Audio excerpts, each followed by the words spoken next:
Hello friends, मैं ममता creation में आप सबका वेलकम करती हूँ। और आज मैं हलषष्ठी व्रत का महिमा और उसका पूजा का थोड़ा सा इसकी तैयारी सुबह से करते हैं। एक तालाब बनाते हैं जिसमें कुछ पेड़ लगाते हैं और ये सब महिलाएं मधुबन बिहार के आस पड़ोस की भी है। सब यहीं पर पूजा करने आते हैं। सब एक साथ मिलकर पूजा करते हैं।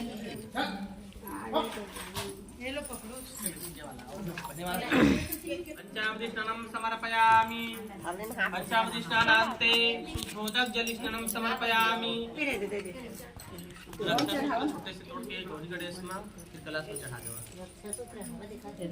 शीतवातो संत्राणं लज्जते मुद्रिहाण परमेश्वरः गणेश अंबिकाभ्यां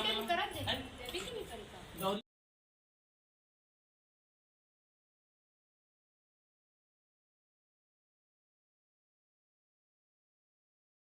स्नानं समर्पयामि। पंचामृतस्नानान्ते शुद्धोदक जलस्नानं समर्पयामि। ओम श्री हलषष्ठी देवी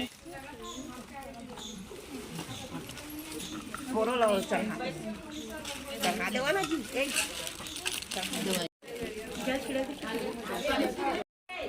इदं फलं मया देवी स्थापितं पुरस्त्वमे तेनमे सफलावाप्ति भवे जन्मनि जन्मनि अखंड ऋतु फलं समर्पयामि। नारियल चढ़ाए। वीडियो अच्छी लगे तो चैनल को लाइक, शेयर एंड सब्सक्राइब करें।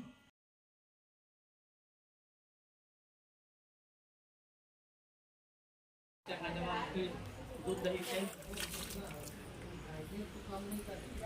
दूध यहाँ पर तालाब और पंचम ऋतु करते हैं। आज के दिन जिन लोग व्रत करते हैं उन लोग भैंस का दूध, दही और घी को ही यूज करते हैं। पंचामृत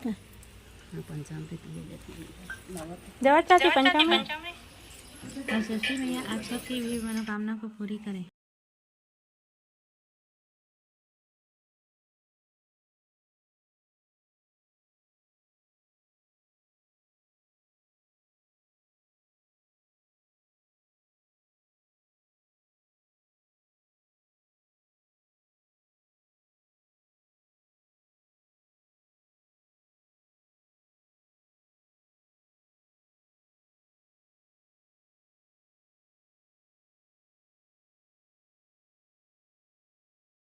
हाँ जल भरा जवा दूध दही चढ़ा के चंदन गुलाल लगावा।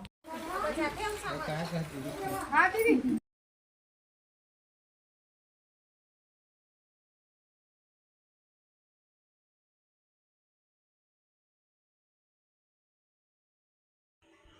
इस व्रत में महुआ पेड़ का बहुत महत्व है। उसी की पत्ती, फूल और फल का भी उपयोग होता है।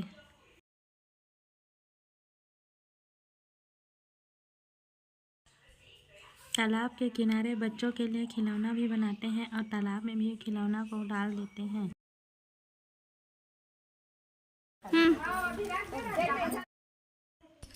यहाँ पर कथा का कुछ हिस्सा है। इस पाप से ग्वालिन के 5 लेगी इसको। जब घर आई सभी लड़के मर चुके थे। अब तो ग्वालिन उसे देख करके माथा पटक कर रोने लगी। इतने में दूसरी कोई सखी आई और उसने हाल पूछा। ग्वालिन ने रोते हुए बात बताई। सखी ने कहा कि हे ग्वालिन, तुम तुरंत जाकर सबके घर से दही वापस ले आओ। बदले में भैंस की दही लेकर आ जाओ, क्योंकि तुमने बहुत बड़ा अपराध किया है, बहुत बड़ा पाप हुआ है तुमसे। अपने किए पाप को सही मान करके वह सभी के घर गई और सभी के घर से दूध की, गाय की दूध दही को वापस लेकर बदले में भैंस की दही देकर आई। उसके सभी लड़के जीवित मिले। उसने भी व्रत करके और जीवन भर व्रत को करती हुई सभी तरह से सुखी हुई। प्रेम से बोलिए हलषष्ठी महारानी की जय, हलषष्ठी देवी की जय। चौथे अध्याय में नारद जी कहते हैं कि हे देव की दक्षिण दिशा है, दक्षिण दिशा के सघन जंगल में चारों तरफ से पहाड़ घिरा हुआ था और उसमें एक गांव बसा हुआ था। वहाँ एक बहुत धनी भिल्लिन रहती थी। इसकी एक दासी सुंदर स्वभाव की थी। इस दासी के 2 लड़के सुंदर और रूपवान थे। मालकिन केवल 5 लड़कियां थी। दासी के बच्चे को मालकिन खूब प्यार करती थी। इस प्रकार दवाई का भोजली ला भोजली दासी को जंगल में लकड़ी के लिए भेज दिया। दासी जंगल में चली गई। दासी के बच्चों का दूसरे बच्चों से झगड़ा हो गया और दूसरे बच्चों ने दासी के दोनों पुत्रों को मार डाला। भिल्लिन सुनकर दुखी हुई और बच्चों को गांव के बाहर ले जाकर जलवा दिया। हट्टी लेकर घर आई। उधर दासी वन से लौटी तो रास्ते में एक मुनि का आश्रम था और उसी आश्रम में नदी के किनारे पर 5 स्त्रियां इसी व्रत पूजन को कर रही थी। दासी ने भी बोझा रखा और उनके साथ अधिक प्रेम से पूजा प्रार्थना की। व्रत का संकल्प किया और अपने बच्चों की कल्याण के लिए मांग करके पुनः लकड़ी लेकर चली। गांव के पास में दोनों बच्चे खेलते हुए मिले। दासी दुखी होकर बच्चों को गोद में लेकर मकान में आई और मालकिन ने आश्चर्य से पूछा तो दासी ने सब हाल बताया। व्रत के प्रभाव से यह सब हुआ और सभी व्रत को करने लगे। इस तरह भिल्लिन भी सुखी हुई।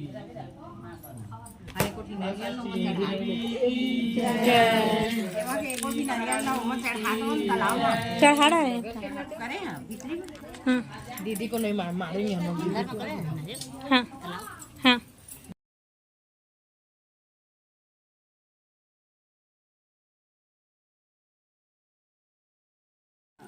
दक्षिण दिशा में एक सुंदर नगर है। वहाँ एक धनी व्यापारी है। वह रहता था। उसकी पत्नी अच्छे स्वभाव की थी, परंतु पूर्व जन्म के पाप के कारण उसके 6 लड़के हुए और सभी मृत्यु को प्राप्त हुए।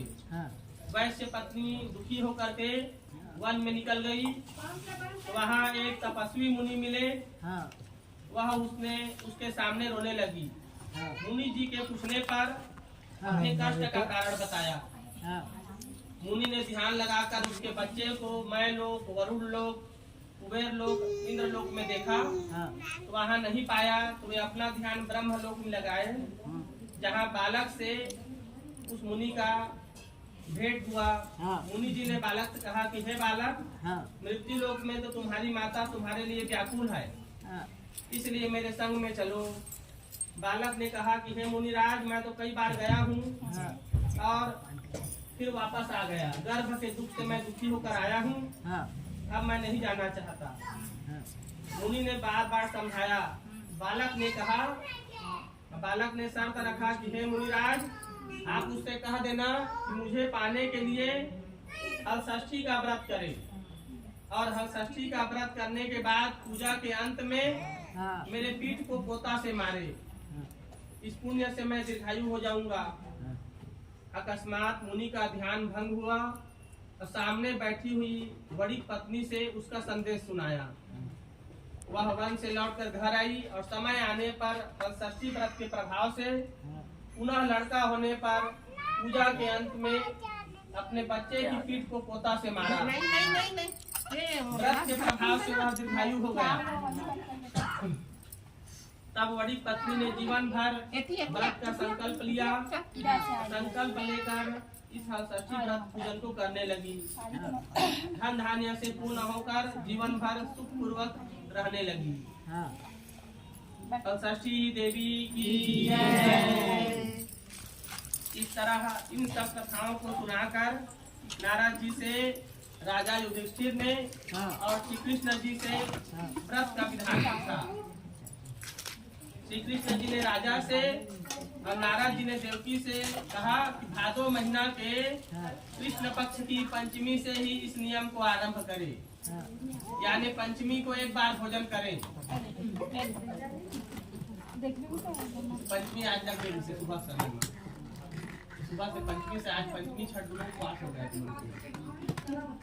यानी पंचमी को एक बार भोजन करे और छठ के दिन अपने भवन को बाहर लीप कर शुद्ध करे, नदी तालाब कुआं जैसी सुविधा हो वहाँ स्नान करे, एक बार का धोया कपड़ा और सौभाग्य पे सभी श्रृंगार से सुसज्जित होकर दोपहर के बाद में अपराह्न काल में सुंदर स्थान की कल्पना करें।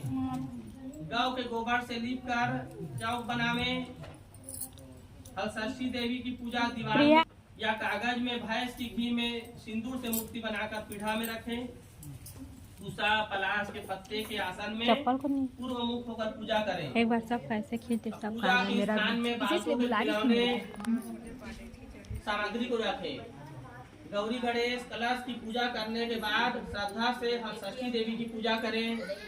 पूजा के समय पसहर के चावल का अक्षत बनावे, बनावटी तालाब बनाकर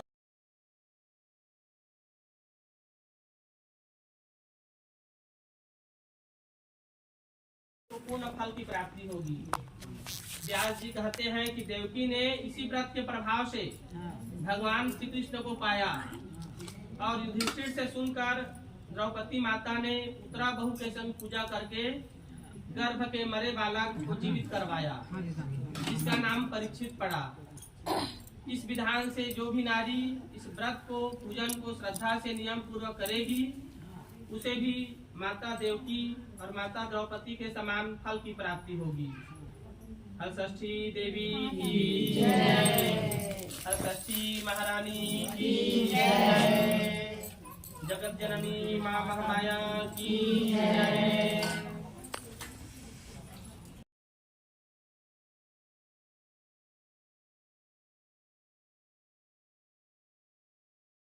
पूर्ण फल की प्राप्ति होगी। व्यास जी कहते हैं कि देवकी ने इसी व्रत के प्रभाव से भगवान श्री कृष्ण को पाया और युधिष्ठिर से सुनकर द्रौपदी माता ने पुत्रा बहू के संग पूजा करके गर्भ के मरे बालक को जीवित करवाया, जिसका नाम परीक्षित पड़ा। इस विधान से जो भी नारी इस व्रत को पूजन को श्रद्धा से नियम पूर्वक करेगी, उसे भी माता देवकी और माता द्रौपदी के समान फल की प्राप्ति होगी। हलषष्ठी देवी की जय, हलषष्ठी महारानी की जय, जगत जननी माँ महामाया की जय। हलषष्ठी देवी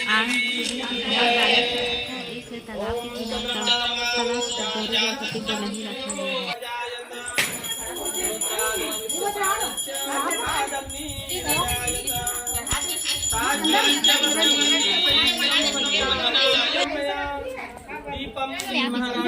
गया है।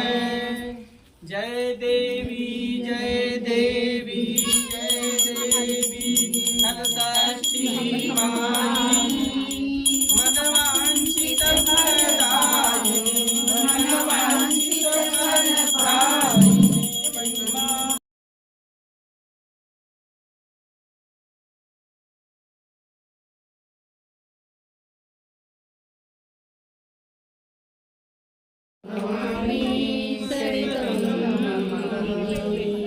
त्वमेव माता पिता त्वमेव, त्वमेव बन्धुः सखा त्वमेव, त्वमेव विद्या द्रविडं त्वमेव, त्वमेव सर्वं मम देव देव, त्वमेव सर्वं मम देव देव।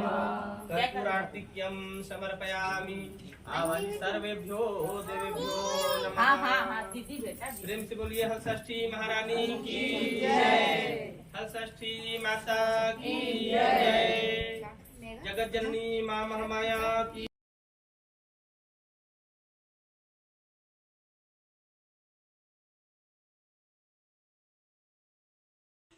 लाल चावल और मुनगा भाजी, जिसमें 6 प्रकार का भाजी मिक्स है। ये आज का प्रसाद है। पूजा के बाद बच्चे लोग को पोता मारते हैं।